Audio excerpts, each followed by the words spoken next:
perubahan keyakinan keagamaan dari masa kejayaan Hindu Buddha. Nah, perubahan tersebut itu diwalakan dengan berbagai faktor. Ada yang tahu? Pertama itu adanya letak geografis, adanya keyakinan masyarakat, pemerintahan, adanya kesenian dan sastra. Ada apa-apa saja?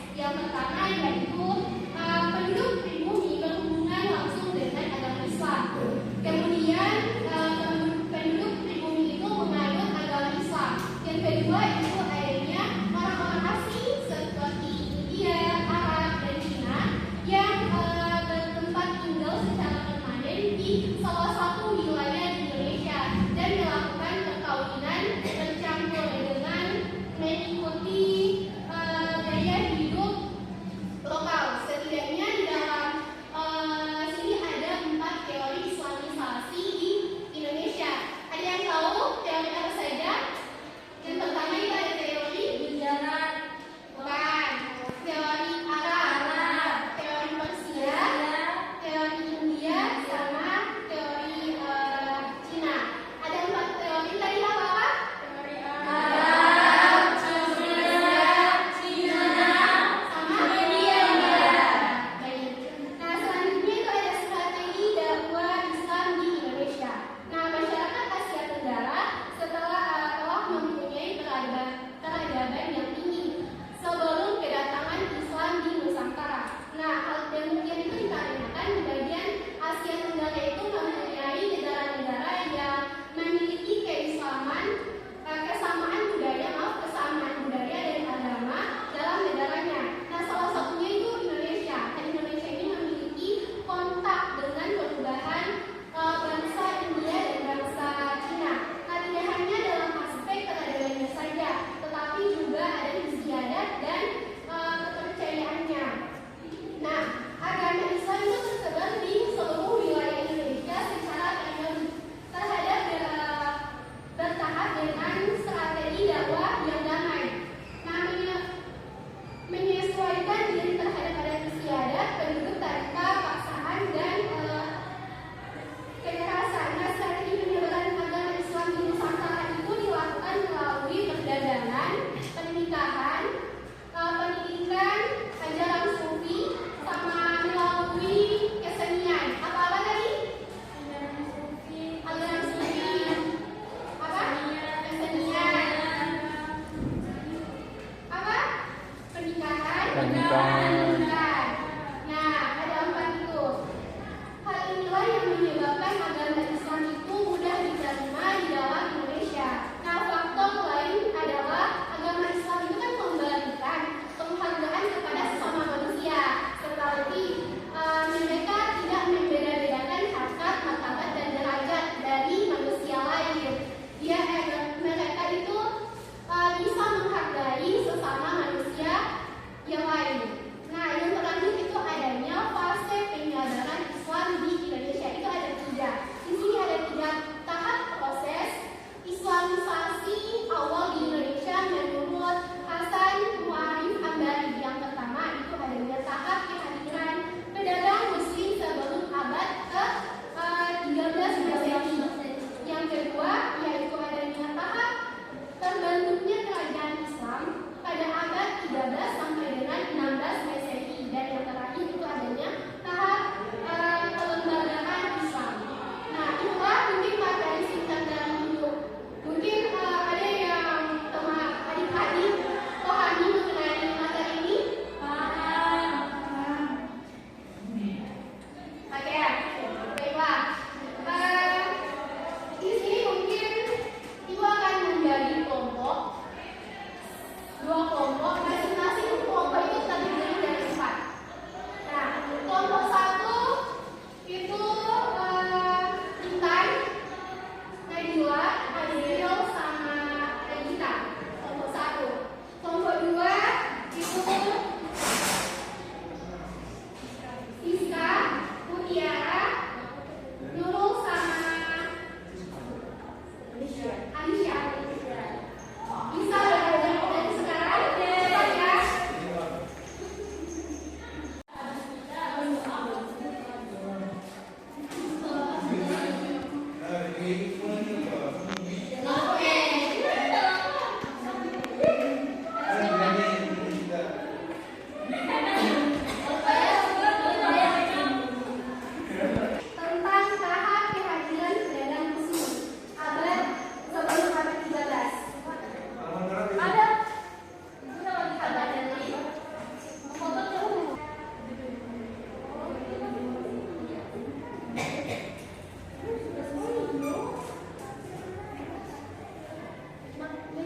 kerajaan Islam.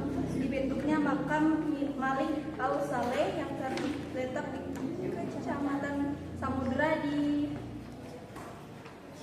Aceh Utara dengan angka tahun 656 Hijriah 1200 sampai dengan 1257 Masehi, merupakan bukti yang jelas adanya kerajaan Islam di Pasai. Historiografi tradisional lokal.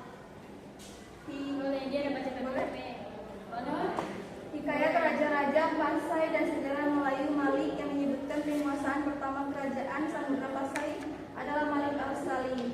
Akan tetapi baru setelah ditemukan makam seorang perempuan yang bernama Tuhar Amisuri dengan angkatan tahun 602 Hijriah.